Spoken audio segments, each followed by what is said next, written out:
this was an incredible story that really looks at the correlation between where Tesla is seeing lackluster sales and where Musk has really been inserting himself in politics. What examples did you find?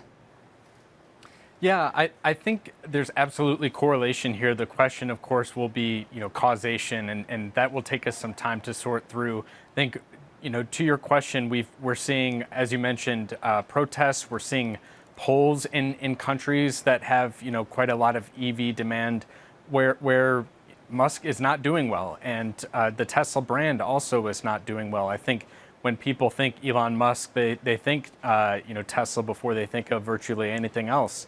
And, this is a case not necessarily of just politics for politics' sake. When you think about what Tesla is about and what their sort of values are, some of the parties that Musk is aligning himself with are very contrary to that. When you think about Trump's attacks on EVs, right. Sort of, oddly going after EV chargers at federal buildings for seemingly no reason other than to stick it in the eye of EVs.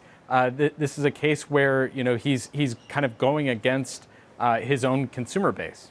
We're expecting him to join a cabinet meeting today, where we'll perhaps hear yet more of a political aligning at the moment between Trump and Elon. Craig, in your story that you helped edit, it says, I don't know if there's ever been a greater destruction of brand equity.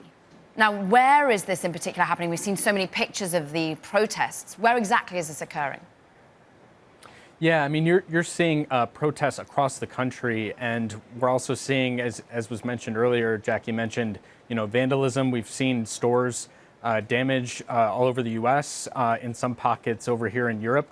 We've seen a stunt where activists projected footage of Musk at an inauguration event for President Trump onto the Tesla factory in Germany. And, we're seeing also on social media even, billboards here in London, attacking Musk and attacking Tesla. So, this is pretty widespread. I think it will take us some time to get a sense of just how much this is really hitting Tesla's sales, because I think there are other things at play here. Of course, the Model Y is in the midst of being updated, and the plans need some time to change over to this new design. And so, the company will get some lift from that. The question is, will consumers be interested in that vehicle once these changeovers at the factories take place? Craig, what do investors have to say about this? If you look at some of the comments that you quoted in the story, it seems like at least some are starting to come around to the fact that they're not really loving what this means for the company's business, Elon's kind of growing political extracurriculars, if you will. Yeah, it's a great question. I think we do have a quote from a major investor in today's story. I would say, though, that, we should acknowledge, institutional investors haven't said a whole lot or spoken up, a whole lot about Musk's politics. And I think that is something to watch for, and whether that changes.